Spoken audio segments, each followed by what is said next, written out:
We're just going to break for about 20 minutes, resume at 9 o'clock.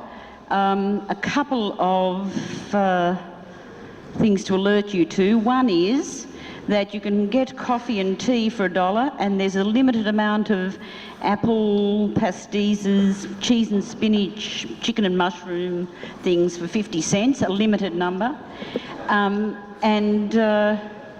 But the more important thing, I think, is that I'd like you to consider while we break that this meeting should take the opportunity to pass a couple of resolutions, and these are 2 resolutions that have been proposed so far. This meeting calls upon the New South Wales Government, 1, to remove immediately all criminal sanctions for the personal possession and use of cannabis, and 2, to promote an economically and ecologically sustainable hemp industry. So I'd like you to consider whether or not you could support those, and that message could go forward to the government from this very well attended, highly representative public meeting. Thank you.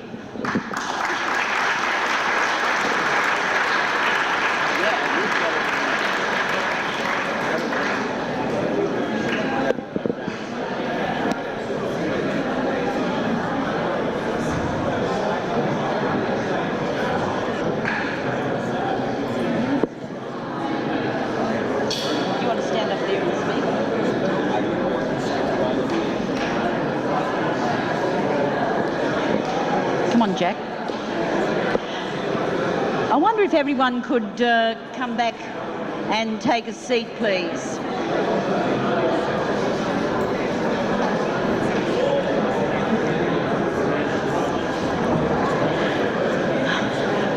Well, all those people at Mackay's McPherson lured outside, please come back.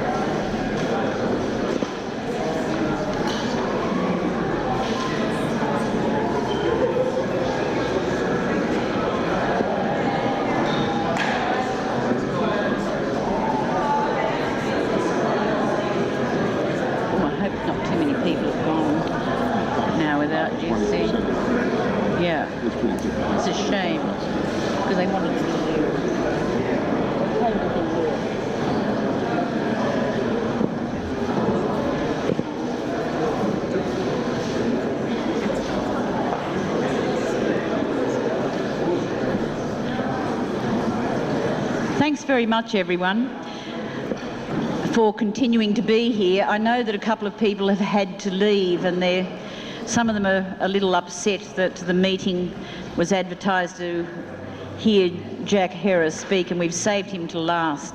So unfortunately, some people have had to leave, and it's a bit of a disappointment for them. I'm sorry. I'd like to introduce now Lynn Osburn. Lynn is travelling with Jack, and Lynn is a contributor to Jack's very famous book, The Emperor Wears No Clothes, which is an exposure of the history of cannabis. And Lynn himself has written particular papers such as Towards a Green Economy and Energy Farming in America. I'm very much looking forward to hearing his contribution to tonight, because he's very much interested in the ecological uses, not the recreational uses, particularly of hemp.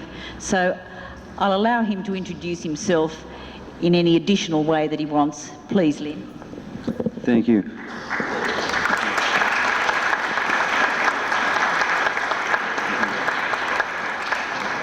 It's really great being here. It's overwhelming, the warmth that we've received from you people coming from America. It's really great. You have a beautiful land here for what we've seen so far, and we're looking forward to seeing a lot more before we have to go back. And I'm going to talk to you a little bit about the production of energy. There was research done in the United States in the 70s that was brought on by the Arab oil embargo that pretty well crippled the United States in getting gasoline. There were, you had to line up for close to a half a day in some places, go on rationing every other day, get gasoline. So the United States government decided it was time to fund some alternative research. And one of the first things they found out was Stanford Research Institute did a series of surveys and studies, and they released the reports that we have basically globally less than 2 centuries supply of coal, less than 1 century of a supply of petroleum for fuel.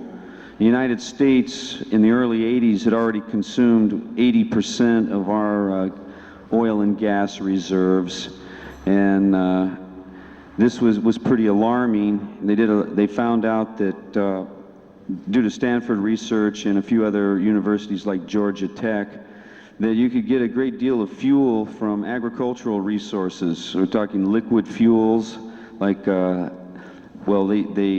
the use of alcohol, methanol, and ethanol to replace gasoline, and the use of various vegetable oils to replace diesel fuel. And they found that they never did experiment with hemp.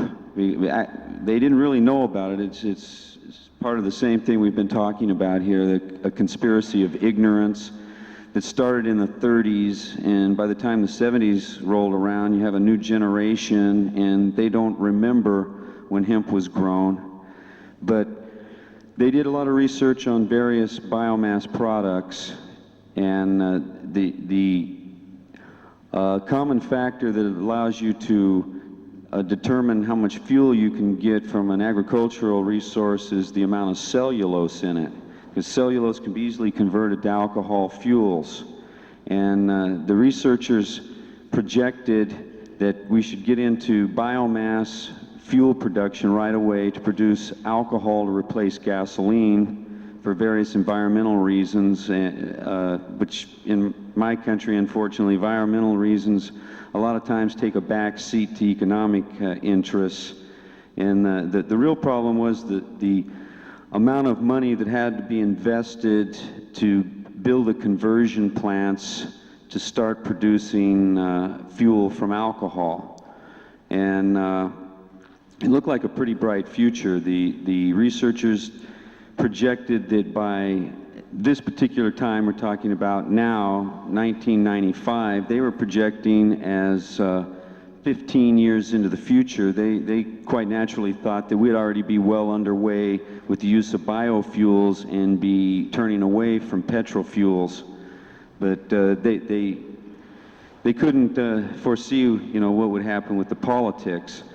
But they determined that at this particular time, the price of methanol fuel should be about 75 cents a gallon, and that would easily be much cheaper than gasoline, which they predicted should be up to $2 or more. But that has been held artificially low in our country. But I'll talk just a little bit before Jack takes over about the actual production of it. It's hemp is about 71 to 81% cellulose in the raw form, the stalks, and one of the best processes to convert it to fuel is a process called pyrolysis, which is pretty much the same technique the oil companies use. You take any vegetable matter and you decompose it without any oxygen. Use it in a fractional still, and it produces charcoal and a combustible gas. The combustible gas can be distilled further into what they call a pyrolytic fuel oil, which has properties almost identical to number 2 diesel, and is an excellent replacement for diesel fuel. And this research done in 1979, Georgia Tech was the university involved in it. Since then, they've gone ahead and they've gotten even higher percentages of this fuel oil from, well, they did experiments with peanut shells and various other organic materials. And since that time, we've talked to various university researchers, and the ones I've talked to privately, they would love to start experimenting with hemp because they realize just from the old records in the United States, the tremendous production potential. And they also realize that methanol, if you use that as a fuel, is much better on the environment because when you combust it, the carbon dioxide greenhouse gases that are produced are pretty much neutralized the next year from growing the biomass for the next year's crop because the plants absorb carbon dioxide from the air to make vegetable matter or cellulose. And it's a beautiful, sustainable system for the production of liquid fuels. It's helpful to the environment. The planting of more green material helps clean up the atmosphere to take the excess carbon dioxide out that's been put into the atmosphere just in this century. So it's very important that people understand this. The petroleum fuels are going to disappear. The prices are going to go up, even though they may be artificially low in one area of the world or the other. It's eventually our children or our children's children are going to have to face a monumental crisis in transportation and fuel production, and we should be the ones working to ease the shock for the next generations on how this comes about. I know in our country it's a long, hard road to fight because the prohibition industry is so well entrenched. But I hear such positive things here with the way you're able to speak about this in the open, and you haven't had the prohibition industry become so entrenched and so powerful in the money making. So it really looks quite positive for what I see here. Thank you. I turn over the microphone.